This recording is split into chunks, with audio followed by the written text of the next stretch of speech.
My name is Hill, and I'm up from Champaign along with my colleague Jill Cheatham.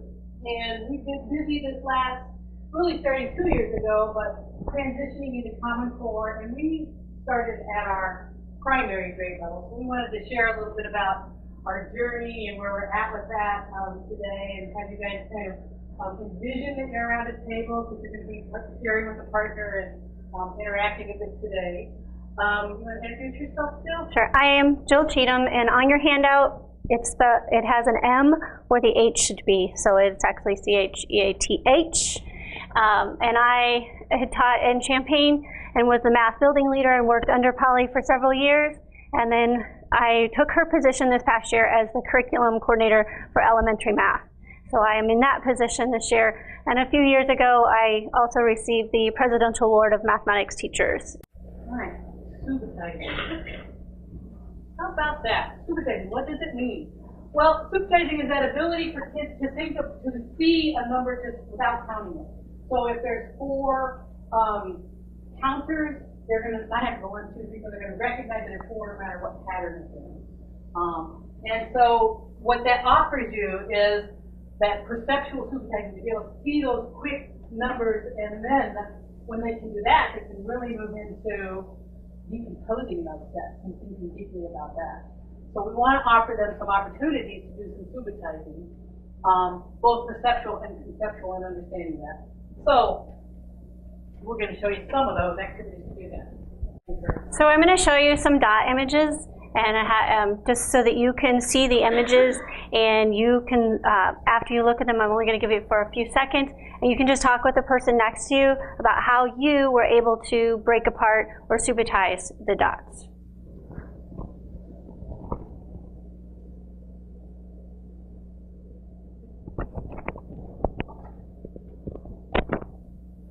So go ahead and you can talk with your partners. Tell them what you saw. This time, before you talk with your partner, if you could just hold up your hand like how many dots you see. And then we'll talk, just so we can see what you're putting.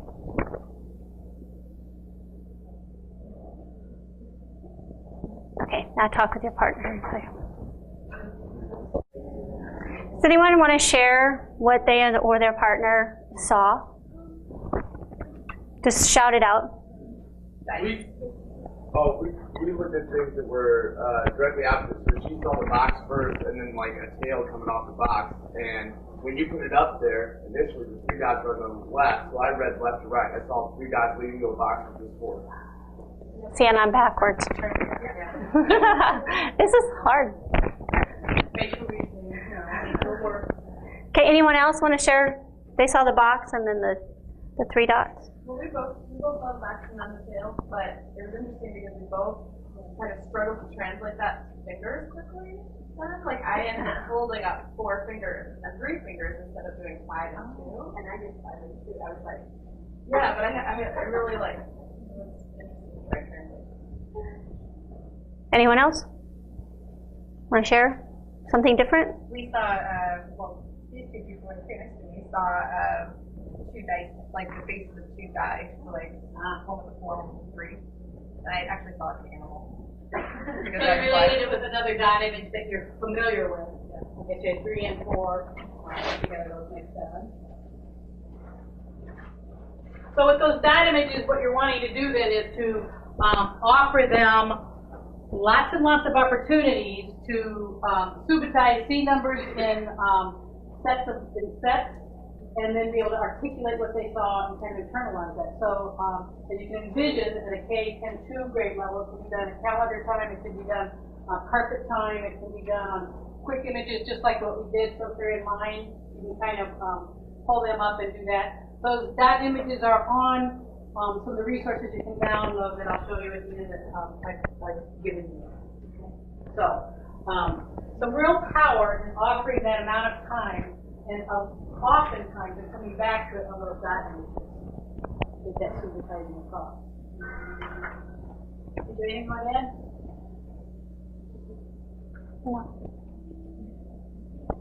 Another kind of visual that allows the kids to kind of get their handle around this whole subitizing piece is the 5 frame that will move into the 10 frame. But our kindergarten, we started with the 10 frame, and we're sorry that we didn't kind of backtrack into the 5 frame. And Vanderwall, had we read our Vanderwall, we would have known better. He was the one who said, no, you need to start with that 5 frame. And you're starting with a kind of an event where the kids, this is going to be so fun to go back and forth and do that.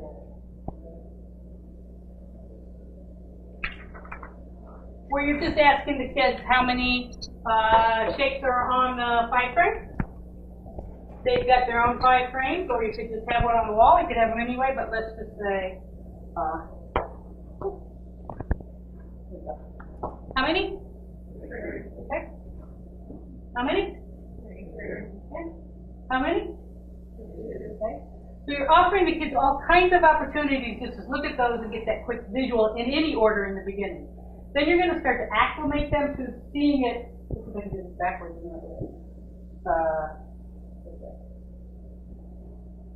Where they're always starting on their left and filling into the right, so they start to get a visual pattern that becomes kind of imprinted. And even if I was going to have them show the number 6, and we were playing around 5 frames, it would look like this. The 5 would be there, and whatever numbers above 5 would be outside of it, so that they start to connect seeing this as 5, 6, as opposed to 1, 2, 3, 4, 5, 6.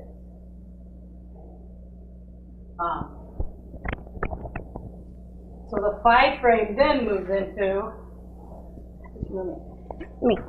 It moves into the 10 frame, and you don't want to move too fast from the 5 frame to the 10 frame. You want to make sure that they understand the 5 frame first. The 10 frame then is adding the next set of frames, bigger numbers. That's okay, I had to do the same thing. But why might that be that it's a harder transition for them? Any ideas? Well, it's because they have to reflect upon the 2 rows instead of just 1 row. They have to think about the spaces that are remaining, so there's more spaces that are missing than when you just have the 5 frame, when you go to the 10 frame. They also have to think how a particular number is more or less than 5. So now they're thinking of more than just what's on the dot. They have to think of more and less. They have to think of spaces, and so it brings in other things that the kids have to think about when they're looking at the 10 frames. So I have some 10 frame flashcards. Actually, it's on a nice little paddle. This is a 10 frame, and you can do the same thing with your dot cards that you can do with your 10 frame. You can hold it up for a few seconds, ask the kids to tell you how many, after you hold it down, and then they can try and do the same with the pattern with the dot frames, but then it's in a 10 frame. So if I were to hold it up, and then think about what number you saw, and you would do the same thing with your students. And they could talk about it, and how did they see those dots that are on the 10 frame. So we'll try one.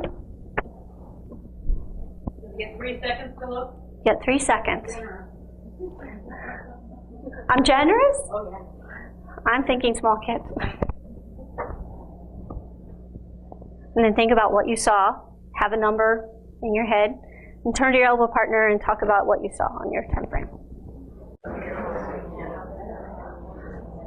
Okay, I have another one.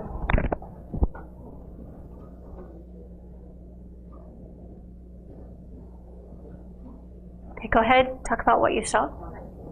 Would someone like to share out what they saw and how they knew, how they figured out their number?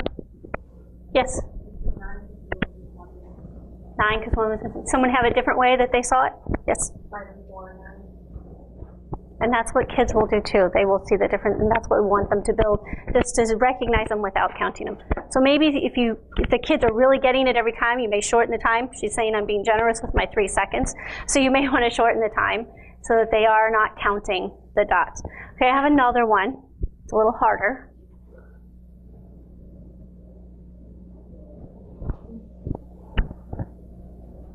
Okay, you can turn to your partner. Someone want to share out what they saw, how they figured this one out? Just shout it out. 3 and 4. 3 and 4? Equals how much?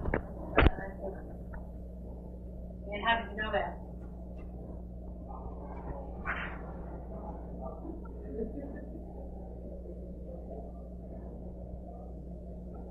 Go ahead. I noticed immediately one was missing one, and there was four looked up, and the other one was missing, had one fewer, so So you just slid your top one down, you visualize it down into there to make a 5, and then 5. So that power of having them having a lot of experience slowly and deeply with the 5 frame is going to inform their number sense and fluency when they get to numbers up to 10. What kinds of questions that as the kids are working with 10 frames, at sensors, at calendar time, at carpet time, are going to be along the lines of here. So students willing to share and offer their thinking. And as you, the teacher, are you creating a environment that invites that kind of conversation? To spend a lot of time with the activity, but then not have the kids talk about it, you're missing out the big learning piece for the kids. And I would have to say I was probably guilty of that for quite a few years before I really started realizing the power of that, coming back together at the end of our work time and having conversations about it. Do you see them when they're trying to give you their reasoning for what the numbers are, using those 5 and 10 frame kind of reference points, and building on that information, those kinds of things? We moved to, in your packet, well, I'm not going to take it right now. One of the things I wanted to share with you before when we were on the dot images, because we've got a range of kind of primary here, was that opportunity to have dot images connected to the symbolic experience. And so if this is from Vanderwall also. And he's on the website, you can get all of the black lights he offers that you can access. So this is from there. And so this is an experience where if you're trying to find the number 5, and the kids might need the 5 frame in front of them, they might just be doing the dot images for it, but they're going to have to say what is it that's missing, what add-in is missing. And so they would just kind of work together in groups or in big pair, and you can cover any points of that, which brings you back to that that piece of having the kids not always think of 2 + 3 = 5, but that there's, the connection between those two. So I meant to show you that when we were on those dot figures. And what I want to do right now is share with you, how many of you have seen, well, 2 things. I tend to drift. A lot of the work that we did with our kindergarten teachers, also we found this book to be really successful, how to assess while you teach math. And a lot of our 10 framework and a lot of the questions that we developed to always have in mind for the kids came from here. And this is Dana, I'm not sure how to pronounce it, Isla, is also a presidential award winner who put together this book. So there's some really nice video clips in here, and there's some really nice assessment kinds of opportunities for you. But one of the ones that works so well, and it's out in the car right now, but I can figure out to find it from the phone. We made a floor mat with of a 10 frame on a shade, a blind shade, or the vinyl shade, and we just put it on the floor. You could just put tape right down on the floor. But then our 10 frame pieces became the kids. So during calendar time, often we just would have the kids put 3 up there. How many more will you need to get to 7? And whoever that person was that day would figure. Or we hold up any number, and they had to create it on there and talk about what to take away to get to that or add to it. So that actual being part of the 10 frame really turned out to be really powerful. The other piece that I know my kindergarten teachers wanted me to share, they said they stayed on 5 frames, never moved to 10 frames the whole first semester.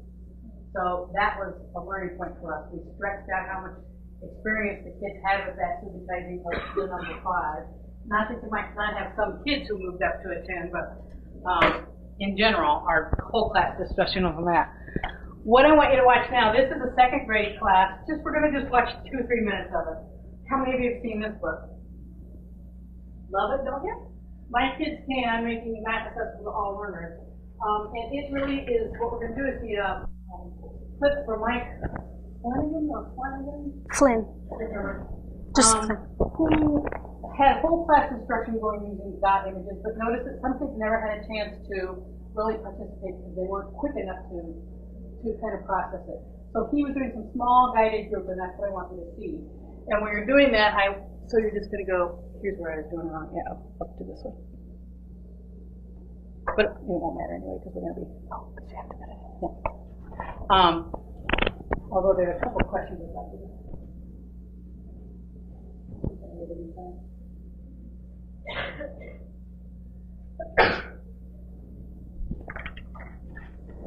I want you to think about the reasoning and proof that he gets from these kids and how he supports them while we're watching this little bit of a video.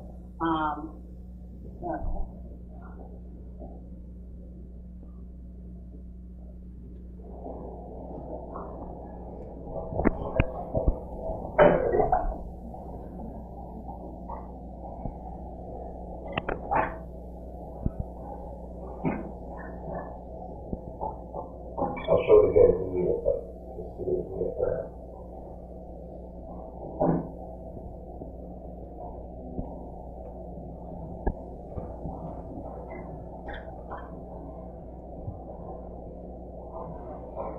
But you don't need to be on it. That's really good. You're going to remember all that. Yeah. Do you remember how many times? 11. How do you know? Because 5 and 6 and 5 and 5 plus 5 is 10 plus 11. 11. Excellent. So how did you know that where'd you get 5 and 5 from? And so I broke 5 up from the 6 and left 1. And then 5 plus 5 is 10 and plus 1 is 11. So you guys, so far, the first 2 we've done, you all got them. So what are you paying attention to? When I show you this image, what are you paying attention to? What are you trying to remember in that 3 second video? That each of them has 10 boxes. Mm-hmm. So if there's 1 whole row filled, it's 5. And if there's 2 whole rows filled, it's 10. So you'll know. And you're trying to pay attention to how many rows are filled. You're looking at the rows, are all of you? Mm-hmm. How does that help you when I'm showing you something for 3 seconds and you're writing it up? How does that help you to remember how many are there? Because I know that 5 are in a row. Okay. So you have to count the 5 when you see that row? So you keep that in your head. Interesting. Okay. So will you stop and just talk to your elbow partners about what were you saying, what math choices, instructional choices was Michael making to support those kids' learning? So what were you noticing about what Michael was doing in this guided instruction piece? He was questioning, but in a guided way, so that he was having them think about how the pin frames and how that went together and what they were seeing. What else did you notice? You are open to questions. Now, there are no yes or no answers to those questions. And so he's got this little group of kids who were probably lost in the sea of 26, 28, 29 kids of the class and never really had a chance to respond. And that's what made him consider bringing them into a small group direct instruction on those, the use of those strategies. So let's just do a couple quick activities on using the 10 frames as our reference, and then we're going to move into some rekenreks work. But a couple of items that, again, are district used. One of them comes from Nimble with Numbers, which is really, there's a whole grade span of these that supports computation practice. But there's one that's in your packet that's called, well, okay, I wish I remembered what it was called.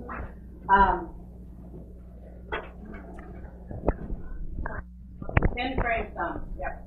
And so what I'd like you all to do on your 10 frame that you have in your pack is, best you can, maybe between the 2 of you, and if you don't really want to pull them out and fall on the floor, I'm good with visualizers, as you guys already know. But put 3 on your 10 frame. So these were just opportunities. We were looking to make math center games so kids can continue to support their understanding and their use of 10 frames in little novel ways and ways that they can kind of work in centers. So everybody's got 3 on there. I'm going to roll the dice. And I don't want you to put anything else on there, but I want you to, I got a 5. I want you to look at your 10 frame and think what that will look like. Visualize what that will look like. When you have 3, you're going to add 5. And then whisper to your partner what that total will be. See if you agree. Do you want? And then once the kids kind of come to agreement or have to argue for their perspective, then they can place the chips on and verify. Okay? And they clean up their sheet and they roll again. So it's just a very easy, simple way for them to continue to next start with a 4, whatever you want to start with. They roll the dice, they add another one, visualize it first, and then verify. Okay? But they're talking to each other while they're doing that activity. A second one is from, because we wanted to capitalize, can you fill in that whole 10 frame? The double side one, the top one? It's from the Dice Games book, and what that one is going to do is... This one? Yep. I need one more. The kids are going to start with one whole 10 frame, if they need it, filled in so that they know they've got a 10. Then they're going to roll the dice. You got that game in front of you, and it's a 4. So 10 plus 4 more is going to be how much? So they get to cover that on their game sheet with a transparency chip. So we're just trying to get 3 in a row diagonal. So again, a simple little way of having them then start to get their team numbers formulated in their head. And I normally have them play that on a double frame, which is on that paddle one, where they've got one on the top that's a 10 frame and another 10 frame, so they'll have a full 10 in and then they'll see the other one. There we go. Okay. So those were just a couple of games that went along with our whole thinking about 10 frames, dot images, Subitizing, and this whole thing. Okay.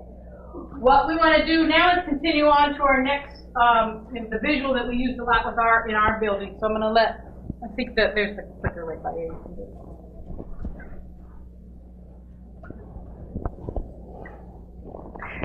The next visual we have is the Rek and Rek. I don't know if people are familiar with the Rek and Rek. This originated in the Netherlands, and it's a tool that was designed to support students' reasoning about numbers. And so there's the concept of there's 5 beads of one color, 5 beads of another color, and so you can maneuver the beads for the kids to think about the numbers. So this would be 5, and if you add one more, what it is, you can add them so that they have, 2 reds, 10, and then they can keep adding the beads. Then you have 10 that way. There's a booth downstairs called Mathematically Minded. And she does a really nice job of pulling together some materials around the Rek and Rek. Christina Tondeful also has a lot of stuff online that she gives away for free. Blacklight Masters games, a lot of the stuff that's in the handouts there from you. It's in your handout, the website, so I would strongly suggest you to stop by her thing or take a peek. The Rek and Reks that you have in front of you, my husband and I made.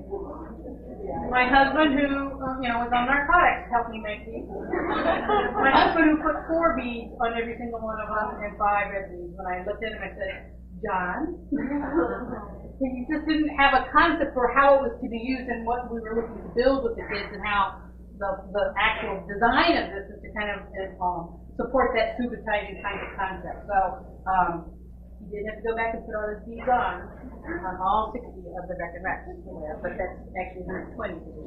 It also can build fluency, and it also helps them in computing number of relationships. Yeah. So we're going to watch a Rek and Rek, just a short sample of a Rek and Rek and how it could be used on a carpet time. And this is from Number Talks. How many of you know this fabulous resource? Okay. So you guys, I am showing you my favorite resources today. This one really is all about, again, offering kids that opportunity to talk about what they're developing as they develop their concepts. So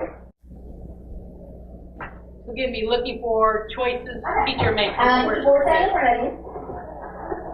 Okay, push it all to one side.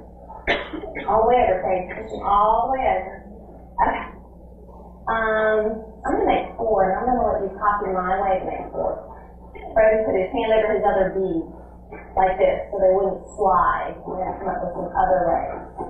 Okay, there's 4. Now I'm going to put any on the bottom because I've already got 4. Will you copy my way to make 4?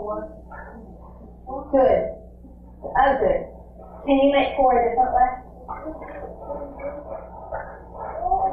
Tell me what you have, Jacqueline. 3? Jacqueline has this on her board. 3, and then what do you have on the bottom? 1. She has this on the bottom, like this to make 4. If you have this way, will you show me by going like this? Me too. Oh, and look, DJ almost has Jacqueline. You got exactly Jacqueline's with 3 and 1, and so do you, Priya, 3 and 1, and so do you, Lacey.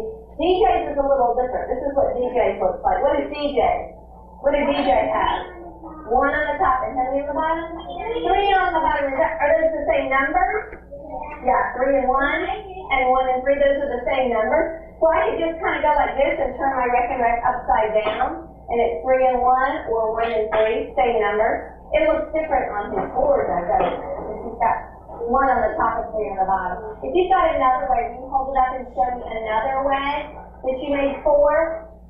I can see if it's 4, okay? Some of yours slid. What is yours, Broden? This is Broden. 2 on the top and 2 on the bottom. Does anybody else have that one? Me too? Hayden has 2 and 2, and Jalal has 2 and 2. Are there any other ways to make 4? Okay, you had what DJ has, that's right. Let's try a higher number. Should we try a higher number? Okay, let's try 6. 5 on top. It is 6 altogether, it is. What does it look like? 4 on top and 1 on the bottom. How many on the top? 1, 2, 3. Lacey, did you have that 5 on the top and 1 on the bottom? Got a way to make 6? What do you have, Arjun? 3 and 3. Okay, I'm going to make 6, and then I want you to guess my way to make 6. Are you ready? Put it down the front. You can do it, yes. So I'm going to make my way first. Okay. Made 6. I want you to make 6, and I want you to hold it up when you've made 6. And I think you've got my way.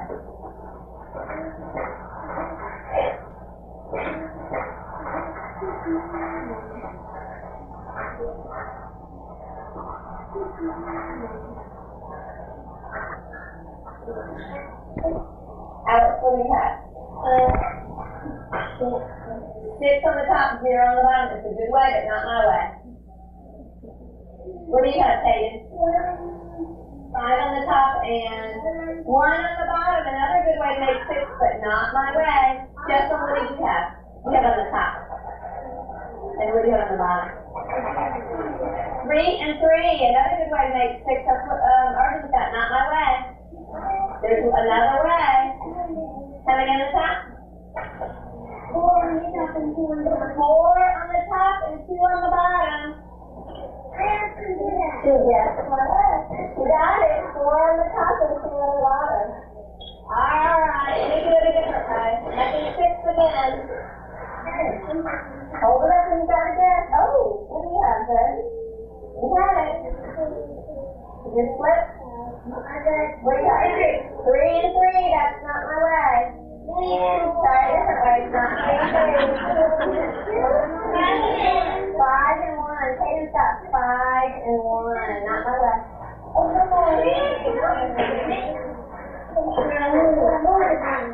Second secret 6. What do you have, Lacey? 4 on the bottom and 2 on the top. Not my way. What do you have? 4 and 2. Nope. Second secret 6, Nakai. Second secret 6. What do you have? Look at Alex's. Look at Alex's. Mine is almost like Alex's. It's the opposite. She has 6 on the top and 0 on the bottom. Mine is almost like Alex's. Okay, what do you have, Rose? 6 on the bottom. And 1 coming on the top. 9. 0. Alright, let's see. So again, talk with your neighbor just a minute to see what you saw that supported the kids' understanding of the mathematics.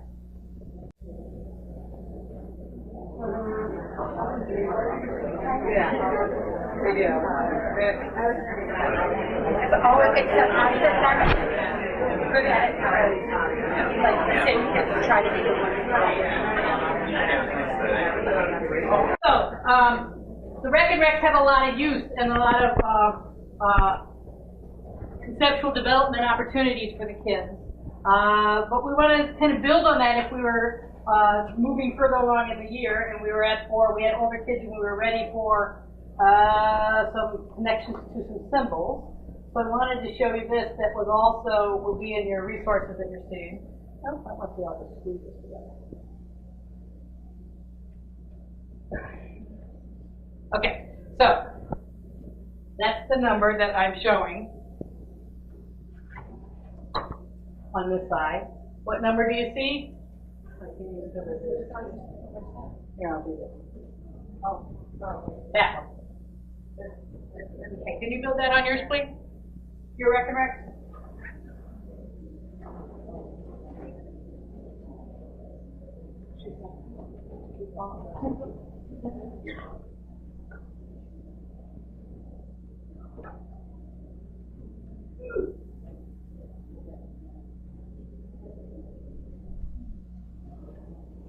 So when you see this number, how did you determine that it was 13? Because I heard someone say 13.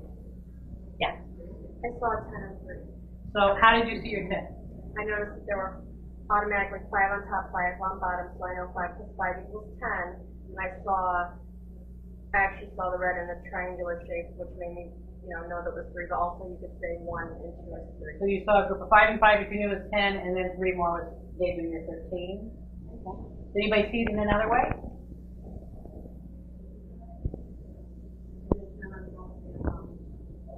Okay. 10 on top.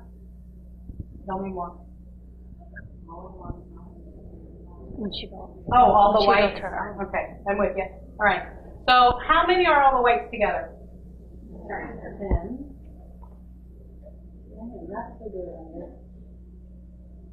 Okay. And then how many were left over? 3. So there's these kinds of nice little ways to connect those, begin to connect those for kids as they talk to you about what they see, so that you can show them that I still have the 10 there, but I also have 3 ones. And on the back of these cards, you've got them in this form. So again, you've got that opportunity for them to explore building something on their rekenrek, connecting when they're ready, connecting it to a symbolic that also has a pictorial on the back. And again, this is also in the resources that you can download that are on your page. So I just sort of wanted to, when you saw it placed by your cards, let me know what those were and how those can support the kids learning further down the line. All right, so let's.